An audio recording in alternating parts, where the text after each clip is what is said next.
Hey, this is Steve Stine from Guitarzoom, and today what we're going to be doing is looking at how to train your ear to better hear how the notes of a scale are actually interacting with the chord.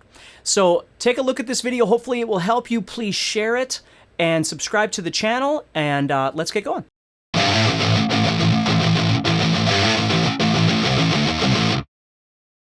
Okay, so what often happens is we learn how to play a scale, whether it's a pentatonic or a diatonic.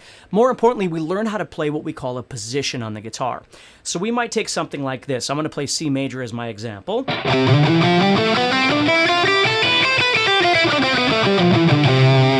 Now you might play your C major pentatonic or diatonic or whatever. C major pentatonic, we could do this.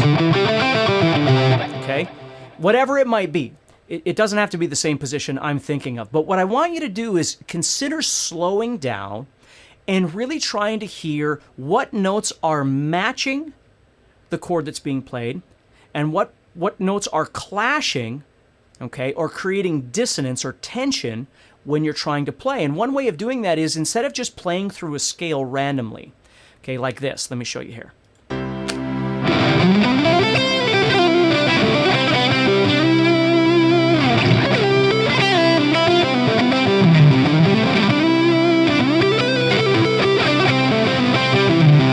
I'm not saying there's anything wrong with that.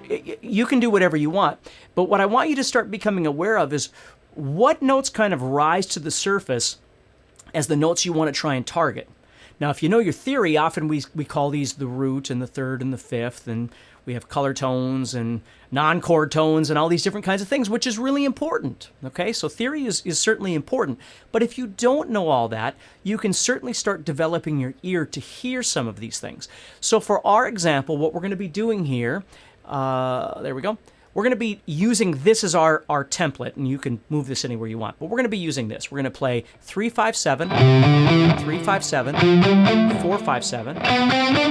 And even that's just enough, but I'm going to keep going here. I'm going to play 5, 6, 8, and 5, 7, 8. So I'm playing a major scale, the C major scale.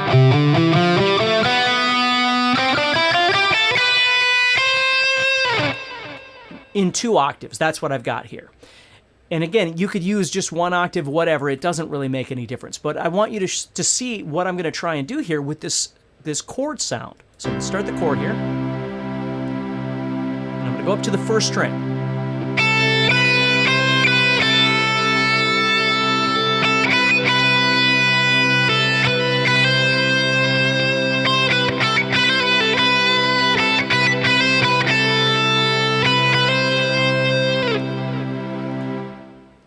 Now what I want you to notice as I'm doing that, okay, is that the 8th fret, for me, the 8th fret, it kind of falls into place because that's the root, that's the C.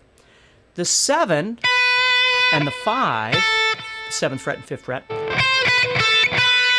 are creating a bit of tension, and I have to decide what I like about it and what I don't like about it as I'm playing. If I'm just playing, I don't really get to experience what these actual notes sound like when I'm playing, and it's worth slowing your life down a little bit and just learning to listen and not just play, but learn how things interact with other things, learn how scales and notes interact with the chords that are being played. So here we go again.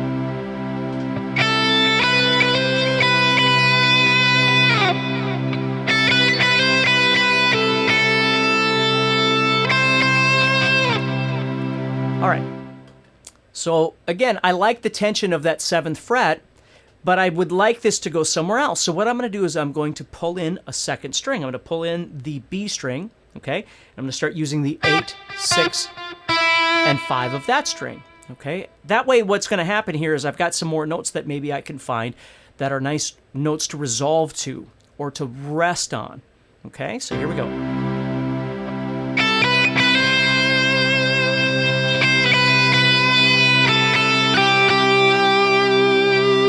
You can hear right away that one.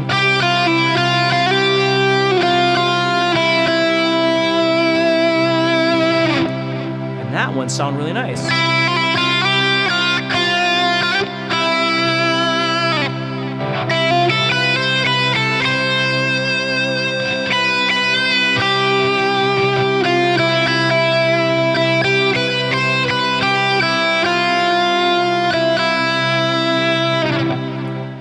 Now, are you beginning to notice how some of those notes that I'm playing want to push downward or upward to something else to resolve? And it's important to become aware of that, because as you're playing over this chord, again, as if I move up to D, the entire thing just moves up, or if I move up to E, the entire thing moves up. So the response is going to be the same, if that makes sense. But we want to start being aware of that. So it's not just, these are all the notes of the scale, therefore I'm going to play all the notes of the scale. Yes, you can do that.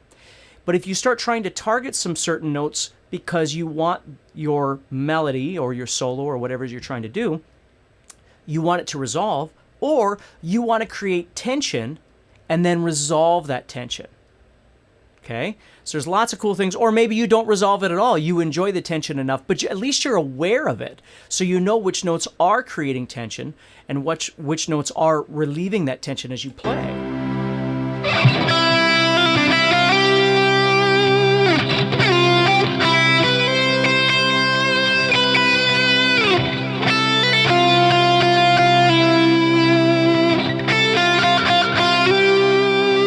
So if I start creating a melody, maybe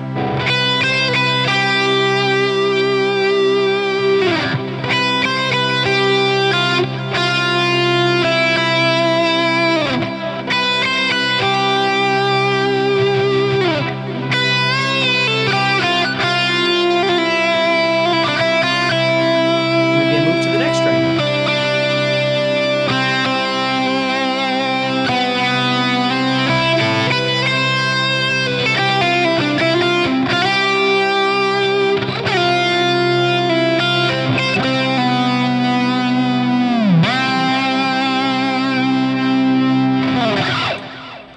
Okay, so hopefully that gives you an idea of how you can take this scale and set, again, this is why I'm using the jam track that I am, which is a program I use called Chord Pulse. And again, I'm not trying to sell it to you, it's just what I use because it's really easy for me just to dial in a chord sound and just explore this, as opposed to a jam track that, you know, forces me into a speed and a groove and a bunch of chord changes and all these other things. I can just explore this scale on its own and just how the notes are actually working, which ones I like, which ones I don't care for, which ones I like because they're creating a bunch of tension, and how I can release that, all these different things. It's a great way of learning how to create melodies for your songs, because we always think like soloing is just improvisation. Like you're not supposed to know anything about the situation you're in. You're just supposed to go to your guitar and it's all supposed to sound great. Sometimes if you're writing a song, or you know, you've been hired by a band, or you know, you've started your own band and you're trying to write tunes, or you're writing a melody for a song or whatever, sometimes it's nice to have some ideas. And even if you do improvise all the time, at least this way you'd know what notes do work, what notes don't work, or what notes are working, again, in a tension sort of way, and how to release that. So something to think about a little bit. So this is a great way to develop your ear training. Hopefully that helps you. Please share and subscribe this video. Check out my channel. There's a bunch of other videos on there that hopefully can help you. But the most important thing is spend some time just absorbing information. Don't just keep trying to find something new every 20 minutes in your life. Try to learn how to take some information that you really find valuable and absorb it so it's something that you can use. And while you're doing that, make sure that you stay positive and just keep practicing. Hey, thank you so much for watching. Make sure that you click the subscribe button so you're always notified when I have new videos. And if you need help choosing a guitar course that's perfect for you, make sure that you click the Help Me Choose link in the description.